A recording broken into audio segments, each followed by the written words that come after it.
करने से भगवान ने को राधा जी ने विदा किया। भगवान मथुरा पहुंचे, सुंदर डेला डाल दिया गया।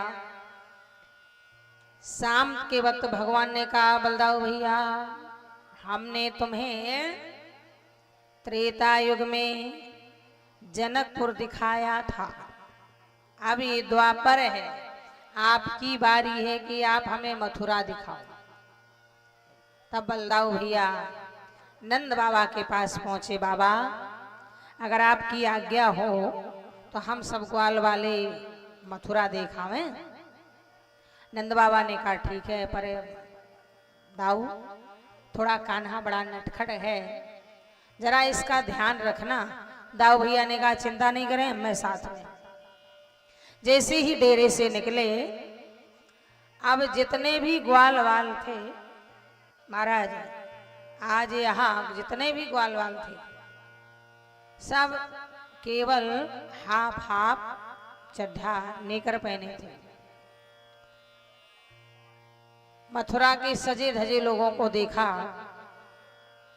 ग्वाल वालों ने कहा, कन्हैया इतनी जल्दी में आए कि पैजामा कुर्ता ही नहीं पहन पाया, एक तो था ही नहीं, तो सिला भी नहीं था। भगवान बोले, चिंता मत करो। सामने देखा तो कंस का धोबी आ रहा था, नदी से कपड़ा धो के गठरी सिर में रखे था। भगवान बोले, देखो कपड़ों की व्यवस्था हो गई। भगवान ने कहा, मामा जी जय सिया राम। कंस का जैसा जिसका मालिक वैसा उसका नौकर। कंस का धोबी बोला, भैया तुम मेरे कहां से भांजो भो, कहां से तुम मुझे को मामा कह रहे हो? भगवान बोले, मैं कंस का भांजा तो तेरा भी भांजा। उल्टा सीधा बोला। वो रजक धोबी भगवान को याद आ गई, ये वही धोबी है जिसने त्रेता में हमारी सीता जैसी नारी को कलंक लगाया था और हमें महलों से निकालना पड़ा था। भगवान ने उल्टा हाथ मारा, सिर धड़ से अलग हुआ, गठरी ढुनंग के गिर गई। भगवान बोलो, गठरी छोड़ो, पहनो। अब कहाँ बड़े बड़े मथुरा के लाला, कहाँ छोटे छोटे गोकुल के ग्वाला, जो कुर्ता पहन ले उसे पैजामा की जरूरत नहीं थी, और जो पैजामा पहन ले उसे कुर्ता की जरूरत नहीं। महाराज ऐसे पैजामा पकड़े, पूरा रास्ता का धूल उड़ावत फिरे। वालों ने कहा, भैया कपड़ा तो पहन ले, लेकिन ऐसे लग रहे जैसे मंगैना हो, और मंगैना यहाँ। इतने में सुदामा दर्जी मिला। भगवान ने कहा, कपड़ों की कटिंग छटिंग करोगे? सुदामा जी बोले, आज्ञा महाराज। 4 मिस्त्री लगा के कपड़ों को काट के फिट फाट बना के सब ग्वाल वालों को पहना दिया। भगवान ने सुदामा दर्जी को आशीर्वाद दिया, जाओ कलयुग में 80 सेंटीमीटर ब्लाउज की सिलाई 250-300 रुपया लगेगी, और लग ही रही है। 1000 का कोट पैंट का कपड़ा 4000 सिलाई लगेगी। दर्जी इस समय चकाचक है, बढ़िया, ये भगवान की कृपा है। और आगे चले, इतने में महाराज जो मुचकुंद नाम का एक माली था, दौड़ के आया, सबके गले में माला डाल दिया। भगवान ने आशीर्वाद दिया, जाओ कलयुग में बिना पुष्पों के कोई मंदिर नहीं जाएगा, और जो माली का काम करेगा उसका जीवन आनंद में रहेगा। और आगे चले, तब महाराज सभी ग्वाल वाल कहने लगे, देख लाला, कपड़ा भी मिल गए, माला भी मिल गया, कहीं चंदन लग जाए। इतने में कुब्जा परी छुप छुपा के जाती थी। भगवान सामने बोले, सुंदरी राम राम। कुब्जा बोली, शर्म नहीं आ रही? 3 जगह से टेढ़ी, काना को काना कहो तो बुरा लगता ना, लंगड़ा को लंगड़ा कहो तो बुरा लगता है, पर इतना बुरा नहीं लगता है जो अब कोई करिया होए अब कह दे, वाह इतना विश्व सुंदरी कोई नहीं होगा, बड़ा बुरा लगेगा। तो 3 जगह से टेढ़ी, और भगवान कह रहे, सुंदरी राम राम। भगवान बोले, शर्म नहीं आ रही? 3 जगह से कुबर निकड़ो मेड़ो, और सुंदरी कह रहे हो? भगवान ने कहा, सुंदरी ही बन जाओगी। भगवान ने एक पांव में पांव रखा, पौड़ी में हाथ लगाया, झटका मारा, कुब्जा विश्व सुंदरी बन गए। बोल कृष्ण कन्हैया लाल की। चंदन लगाओ।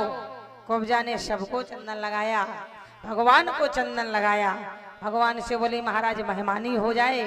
भगवान बोले अभी नहीं, कभी बहुत काम बाकी है। आगे चले भगवान। इतने में कंस ने हाथी लगा दिया था कुबलिया पे, मदरा पिला के। भगवान ज्यों ही आगे जाने लगे, आज यहाँ महावतियों ने कुबलिया पीड़ को अंकुश मारा, भगवान को झपटा। दाऊ भैया बोले कन्हैया सावधान।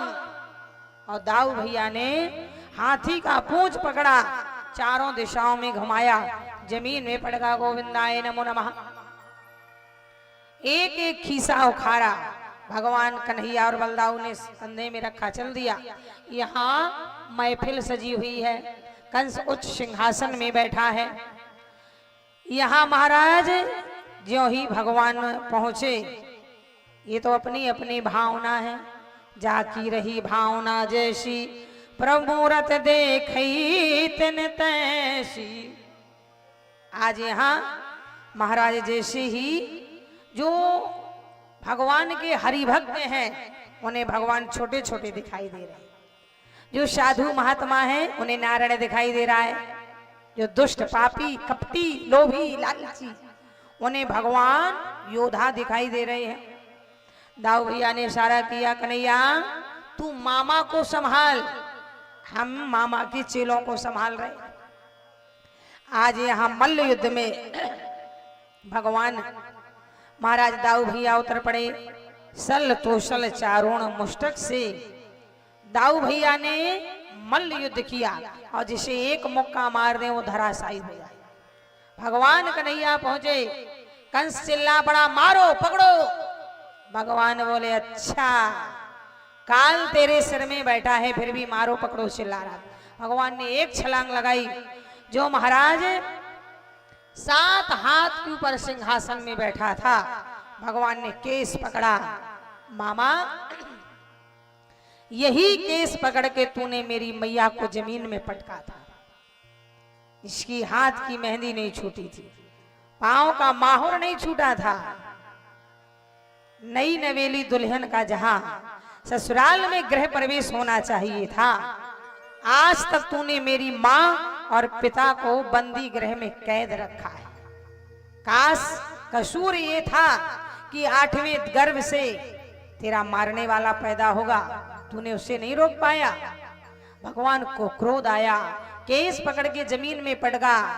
3 लोग 14 भुवन का भार लेके जो कूद के कंस के छाती में कूदे, एक मुक्का दिया, सिर फटा, कंस मरा। बोल गोविंद भगवान की।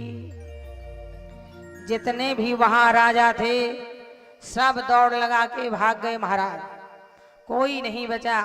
यहाँ जितने भी भोजवंशी, वृषवंशी, अंधकवंशी, यदुवंशी सब विराजते, सब अपना अपना दुम दमा के भाग गए। भगवान ने तुरंत ही जाके कारागृह का दरवाजा खोला, ताला खोला, नाना उग्रसेन को मुक्त किया, माता पिता वसुदेव और देवकी मैया को मुक्त किया। इस तरह से नाना उग्रसेन का राज्याभिषेक हुआ। और यहाँ महाराज भगवान ने अपने माता पिता को सुख दिया। माता पिता ने भगवान कृष्ण बलदेव को सीने से लगाया, मुंडन करवाया, जनेऊ संस्कार कराया। पढ़ने के लिए उज्जैन में संदीपन गुरु के यहाँ भेजा, पढ़ कर के भगवान मथुरा में फिरा।